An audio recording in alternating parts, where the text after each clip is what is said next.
ఇప్పటివరకు నా ముందు మాట్లాడినటువంటి పెద్దలందరూ కూడా అన్ని విషయాలు కూలంకషంగా మాట్లాడారు. అలానే ఈ రోజున జనసేన పార్టీ 10వ ఆవిర్భావ సభ అంటే మన పుట్టినరోజు, పార్టీ పుట్టినరోజు జరుపుకుంటున్న సందర్భంగా పార్టీ అధ్యక్షులు పవన్ కళ్యాణ్ గారికి, ఇటు పక్కన ఉన్నటువంటి రాష్ట్ర నాయకులు, నాతోటి జిల్లా నాయకులు, ఇన్ఛార్జ్ అందరికీ, ఇటు పక్కన ఉన్నటువంటి వీర మహిళలకి, ముందున్నటువంటి వీర మహిళలు, జన సైనికులకు పేరు పేరున మన పార్టీ పుట్టినరోజు శుభాకాంక్షలు తెలియజేస్తూ, ఇప్పటిదాకా ఏవేవో మాట్లాడమనేటి ఈ అధికార ప్రభుత్వంలో ఉన్నటువంటి పెద్దలు ఈ మధ్యకాలంలో చూసాం. పాపం ఆయన బటన్ నొక్కుతాకొచ్చినా కానీ ఆ బటన్ నొక్కగానే పాపం దాంట్లో మన అధ్యక్షుడు వారి ఫోటో కనిపిస్తున్నట్టుంది. అయిపోగానే మాట్లాడితే ఏం మాట్లాడుతాడు? ఈ మధ్యన దమ్ము ఉందా, ధైర్యం ఉందా? కొత్తగా తీసుకొచ్చాడు, దత్తపుత్రుడు అయిపోయింది, దమ్ముకొచ్చాడు. ఇప్పుడు ఒకటి అడుగుదాం మనం, దమ్ము నీకుందా, దమ్ము మాకుందా? నిన్న అనుకుంటారు వాళ్ళది మార్చి 13 వాళ్ళ పార్టీ, ఇందాక రియాజ్ గారు చెప్పినట్టుగా తెలుగులో చెప్పుకోవాలన్నటువంటి పార్టీ పుట్టినరోజు. ఇవాళ మనది అధికారం ఉంది, దమ్ము ఉంది, నాకు లక్షల లక్షల కోట్లు ఉన్నాయన్నవాడు చేసుకోలేకపోయాడు. ఎవడికి దమ్ముంది, ఎవడికి ధైర్యం ఉంది? పాపం చూసాం పోయినసారి మన పెట్టంగానే ఒక పెద్ద మెనూ పెట్టాడు.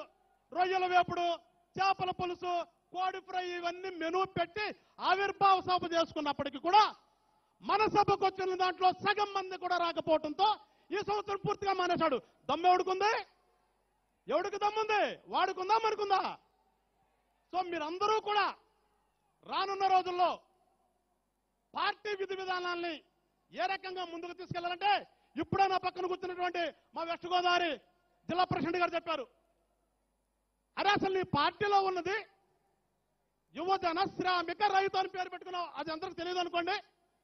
మరి ఏమన్నా నువ్వు ఈ వచ్చిన 4 సంవత్సరాల్లో యువజనులకు ఏమన్నా చేశావా? నిర్ణయం రేపటి నుంచి ప్రతి సంవత్సరం జాబ్ క్యాలెండర్ ఇస్తా అన్నాడు. ఎక్కడుందో జాబ్ క్యాలెండర్? ఎవడి బీరువాలో దాచుకోవడం తెలియదండి. పోతే శ్రామికులకి అసలు వచ్చిన సంవత్సరం నుంచే శాండ్ లేకుండా చేశాడు. ఒక్క భవన కార్మికుడి దగ్గర నుంచి మొదలుపెట్టి ఆ రేవులో పని చేసుకునే శ్రామికుల వరకు కూడా ఎలాంటి పని లేకుండా చేసినటువంటి గొప్ప సీఎం ఈ సీఎం. మీరందరూ కూడా ప్రజలకు తెలియజేయండి. ఇక రైతులకు వచ్చాడు పాపం. ఇక మన ముందున్నారు ఇవాళ రైతులు. చనిపోయినటువంటి కౌలు రైతులను ఆదుకోవాల్సినటువంటి ప్రభుత్వం చేయాల్సిన పని నువ్వు అసలు ఈ రాష్ట్రంలో కౌలు రైతులే మరణించలేదని నిస్సిగ్గుగా ఒక ప్రకటన చేస్తే నీ ప్రభుత్వం దగ్గర నుంచి లెక్కలు తీసుకుని ఇవాళ రాష్ట్ర వ్యాప్తంగా ఆ కౌలు రైతుల్ని ఆదుకుంటున్నటువంటి ప్రభుత్వం పవన్ కళ్యాణ్ ప్రభుత్వం. మీరందరూ కూడా రేపటి నుంచి జనాల్లోకి ఇలాంటి విషయాలు తీసుకెళ్లి 24లో మనం ఏ రకంగా రాజ్యాధికారాన్ని, మీరు ఎప్పుడు వస్తున్నాడు సీఎం అని, రాజ్యాధికారాన్ని ఏ రకంగా హస్తగతం చేసుకోవాలో మీరందరూ కూడా ప్రతి ఇంటికి గడప గడపకి వాడు తిరుగుతున్నాడు.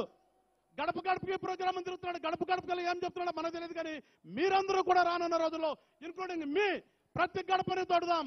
ఈ 4 సంవత్సరాల్లో ఏమి చేశారు, మనం వస్తే ఏం చేస్తాం అనేది ప్రతి ఒక్క అక్క, చెల్లి, తమ్ముడికి అందరికీ కూడా అర్థమయ్యే విధంగా చెప్పి రానున్న రోజుల్లో వాడు 1,00,000 కోట్లతో ఎలక్షన్కి వస్తున్నాడు, మనం జనాన్ని నమ్ముకునే ఎలక్షన్కి వెళ్తున్నాం.